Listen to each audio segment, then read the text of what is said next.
ગુજરાતમાં સ્થાનિક સ્વરાજની ચૂંટણીના પરિણામોની જાહેરાત થઈ રહી છે। હાલ ચૂંટણીના પરિણામો સામે આવી રહ્યા છે ત્યારે એક મોટા સમાચાર સામે આવ્યા છે। પોરબંદરથી જે ધારાસભ્ય છે અને કેબિનેટ મંત્રી છે એવા અર્જુન મોઢવાડિયાના ખુદના ગામમાં આમ આદમી પાર્ટી દ્વારા ગાબડું પાડવામાં આવ્યું છે।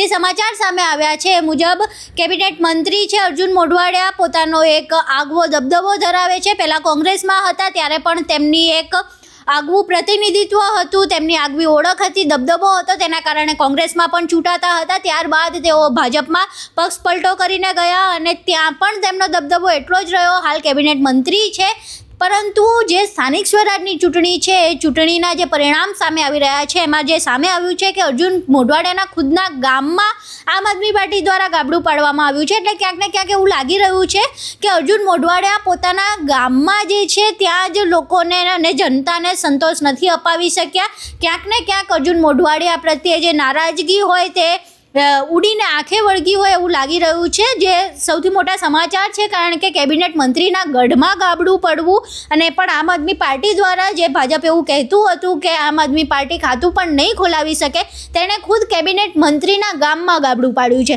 આ જે સમાચાર સામે આવ્યા છે તેને લઈને અમારા સહયોગી સમ્રાટ બૌદ્ધ સાથે વાત કરીશું। સમ્રાટભાઈ, જે પ્રમાણે સમાચાર સામે આવ્યા છે અર્જુન મોઢવાડિયાના ખુદના ગામમાં આમ આદમી પાર્ટીએ ગાબડું પાડ્યું છે, શું કહેશો? અર્જુન મોઢવાડિયા એટલે ગુજરાત ભાજપમાં મોટા નામોમાં એક નામ છે અને સાથે સાથે નરેન્દ્ર મોદી સાથે તેમનો સીધો ટોક પણ છે એવું માનવામાં આવે છે।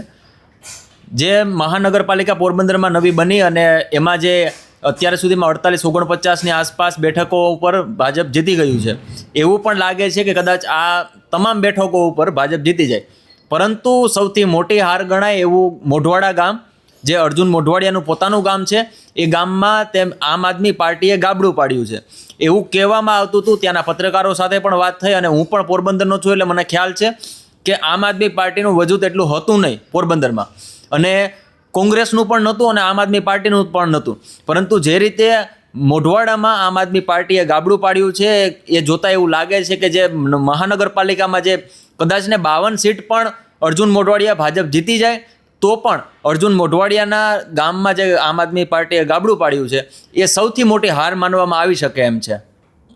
જે પ્રમાણે અર્જુન મોઢવાડિયાના ગામમાં ગાબડું પડ્યું છે, ક્યાંક અર્જુન મોઢવાડિયા તરફની નારાજગી હશે? ચોક્કસ, કેમ કે એમણે કોંગ્રેસમાંથી જંપ લઈ અને ભાજપમાં ગયા છે, સાથે સાથે આંતરિક વિખવાદો પણ ઘણા બધા ચરમસીમાએ છે, જે બોલી નથી શકતા। ભાજપમાં એવું કહેવાય શિસ્તબદ્ધ પાર્ટી છે એટલે સામે ન આવી શકે, પરંતુ અર્જુન મોઢવાડિયા ભાજપમાં જાય છે તો મોટા મોટા જે દિગ્ગજ નેતાઓ પોરબંદરના છે એ પણ ક્યાંક ને ક્યાંક અર્જુન મોઢવાડિયાના વિરોધમાં કામ કરી રહ્યા હતા, પરંતુ જે 52 સીટોની વાત કરવામાં આવે છે મહાનગરપાલિકામાં, તો ત્યાં માત્ર અર્જુન મોઢવાડિયાનો કામ નથી ચાલ્યું, ત્યાં ભાજપનું પણ કામ ચાલ્યું છે। અત્યાર સુધી ભાજપની સત્તા હતી, ત્યાં અર્જુન મોઢવાડિયાએ તેમાં ટર્નઆઉટ કરીને ભાજપમાં જોડાયા કોંગ્રેસમાંથી, એટલે માત્ર અર્જુન મોઢવાડિયાનો દબદબો નથી, ત્યાં ભાજપનો પણ દબદબો છે અને સામે કોંગ્રેસમાં એવો કોઈ કદાવાર નેતા નહોતો, કોઈ એવી પ્લાનિંગ નહોતી કે ત્યાં પ્રચાર માટે જાય અથવા તો ત્યાંથી કોઈ પણ 1-2 સીટ કાઢી આવે। એટલા માટે જે મહાનગરપાલિકા છે ત્યાં તો ભાજપે ક્લીન સ્વીપ કરી છે, પરંતુ અર્જુન મોઢવાડિયાના ગામમાં જે આમ આદમી પાર્ટીએ ગાબડું પાડ્યું છે એ સૌથી મોટા સમાચારો પોરબંદર માટે કહી શકાય એમ છે।